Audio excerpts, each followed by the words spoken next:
Is raising a child in a cabin in the woods a form of child abuse? A while back, someone commented on one of our YouTube videos, accusing us of just that. Not because we were physically hurting our daughter, but because we've chosen to raise her here in the forest with no neighbors in a cabin we built. In this person's opinion, there was no way our daughter could be getting the proper socialization to develop as a child should, especially since we've chosen to homeschool her here. So Lily, do you know what kind of tree this is right here? Cedar. What is that? Cedar. That's right. So were they right? I don't think so, but the accusation did get me thinking about how raising a child in this environment is different, and how to go about doing it right. I spent a lot of time observing my daughter carefully and trying to be objective about our lifestyle here and how it was affecting her. Where are we going? Then I asked my daughter some pretty tough and unusual questions. You ever get lonely living in a cabin in the forest?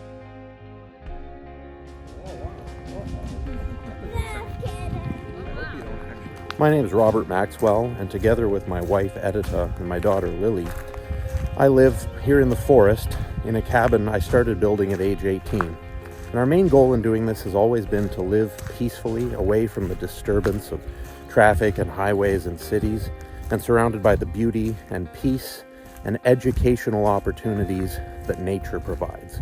We also chose this place and this lifestyle because we wanted to give our daughter the very best childhood we could, to raise her to be healthy, both mentally and physically, and well-balanced emotionally. And we feel this place offers the best chance to do that. There are so many woods to explore and bones to find on the ground. Hey Lily, what's that? I think it's a bone. You're right, it is a bone. What is it? It looks like a deer bone. And hidden forest ponds to wade in and get soakers. Stop laughing, okay?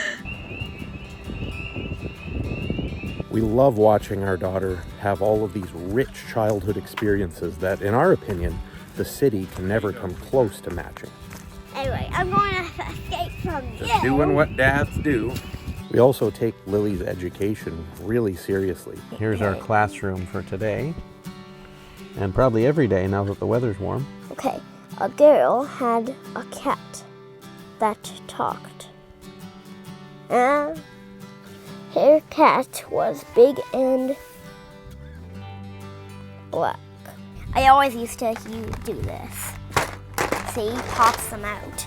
That's a good trick. Because you have to. I messed up a bit again. The paper is wrinkling. It's okay. They made it a little unfair because it's so there. It's perfect, but not even adults can do it unless you get like many user practice. Lily's education doesn't start and end with reading and numbers either.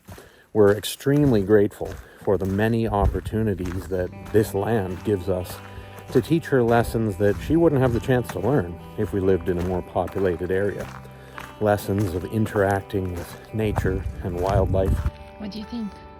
I love it. What is that, Lily? A turtle. We save turtle on the road? Yeah. Gathering the resources that the land provides and learning the value of that. What you doing? I'm picking berries at our favorite grove. There's a whole garden of these. Picking so much. We're picking wild berries. And look, that's our grove. It's so That's big. our wild growth here. And lessons of farming. The woods where we live border some good pasture land, and my dad and I use that to raise beef cattle.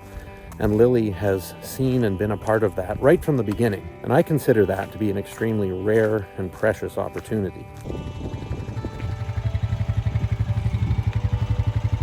Living where we've chosen to live also gives us plenty of opportunities to teach Lily really handy, useful, practical skills that, in all likelihood, she'd never be exposed to if she lived somewhere with a larger population and less nature. Okay, so slowly press in the throttle. I'll help you. Ready? Go. Good job. Hey, sweetheart, you can help Daddy stack a piece or two of wood? That's good.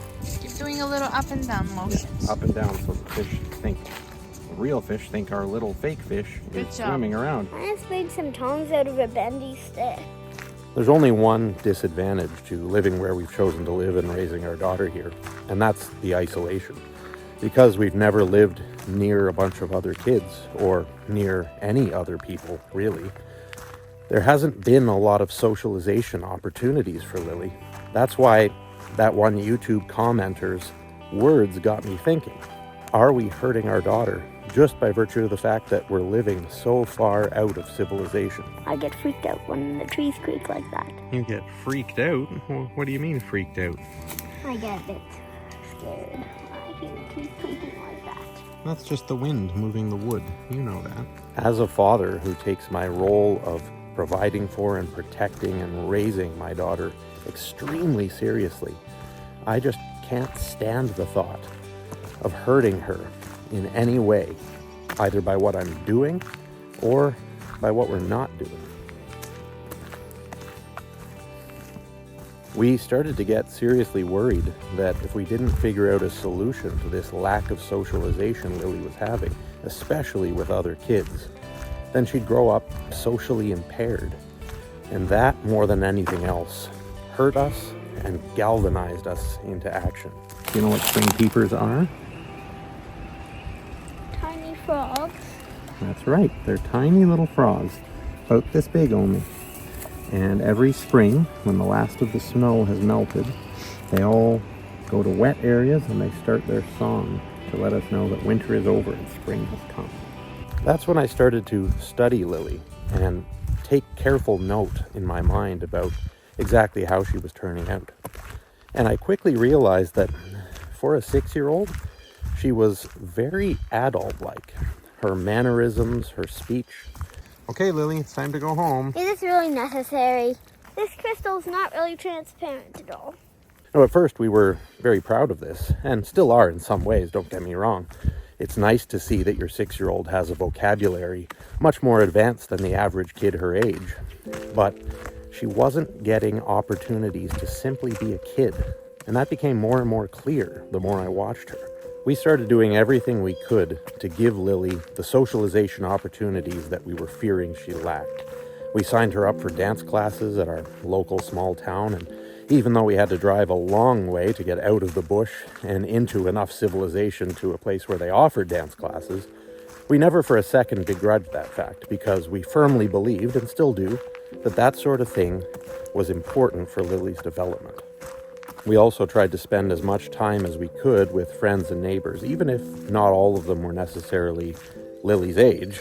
So you caught it, Mike? Yeah, on the minnow. I lost the first minnow, and then Wow, look at that. Then it came back. Can I Some hold good it? meat on there. Very healthy. Can I please hold it? Sure.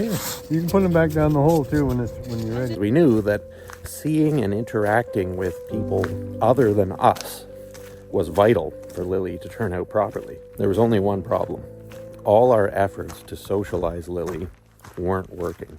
The dance classes were great, but she was learning dance the whole time, so there wasn't really a lot of opportunity to interact with the other kids. Her friends and neighbors were great too, but most of them are older, and well, that suits my wife and I just fine. It's not necessarily ideal company for a 6-year-old, at least not exclusively. Grab a clip. Do you want me to hold it? Alright. It's very hard. Push it right through. Good job. As we continued to observe Lily through this period, we realized that she was just as shy and just as lacking in interaction with other kids as she always had been, or at least nearly so. And that was one of the hardest periods, to become convinced that all of our efforts were not bearing fruit and that Lily was suffering because of our decision. I feel lonely. I'm a little scared. I don't like it very much. That's when my sister and her husband changed everything for us and for Lily. They had spent the last several years living in a big city, about 10 hours drive away from us here, and they had 5 kids. So although we didn't get to see them very often, every time we did get together, the odd holiday and occasional summer visits, Lily always had a blast playing with her cousins. The only issue is that she hardly ever got that opportunity because they lived so far away.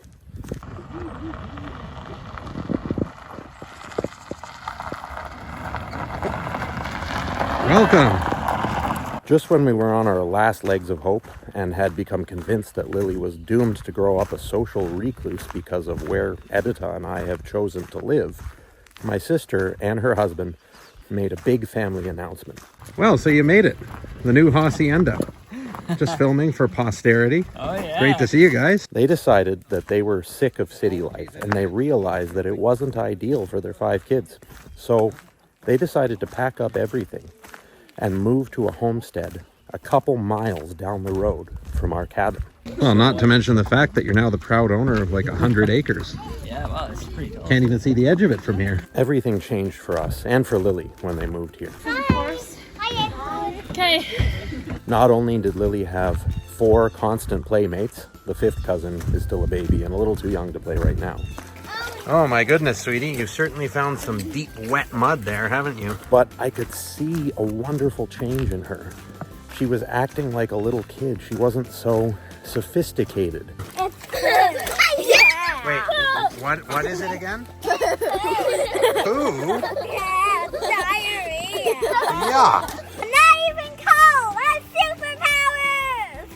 I'm not even cold. I'm not cold. She wasn't so perfect in her vocabulary, and she had this happiness in her eyes that I just hadn't seen before. Hey Lily, do you want to hold him and show the camera? No. Oh, I found another one. You can hold him. He's not going to hurt you. Now, as much as my sister and her family moving so close to us was an amazing blessing, it wasn't the only way that we continued to socialize Lily. And if you're thinking about moving to the country and have a child, chances are you won't have a sibling with a big family and lots of kids move just up the road from you. That's why we always take every opportunity we can to get Lily involved with the community and with other events outside of just our own family. Lily's now off into the community kids Easter egg hunt. She's somewhere over there. Bottom line is that now that Lily is getting everything she needs, both in terms of beautiful, spacious, natural surroundings and proper socialization with other kids, my wife and I are happy. We fulfilled our goal to give our daughter what we feel is the very best childhood possible. Do you ever get lonely living in a cabin in the forest? Almost never when you guys are there. Almost never? Well, I'm glad to hear that, sweetie. So, to that YouTube commenter, whoever and wherever you are, who accused us of abusing our child just because we live in the woods, I think you're wrong. Our daughter is happy, healthy, and we wouldn't change our life circumstances for anything.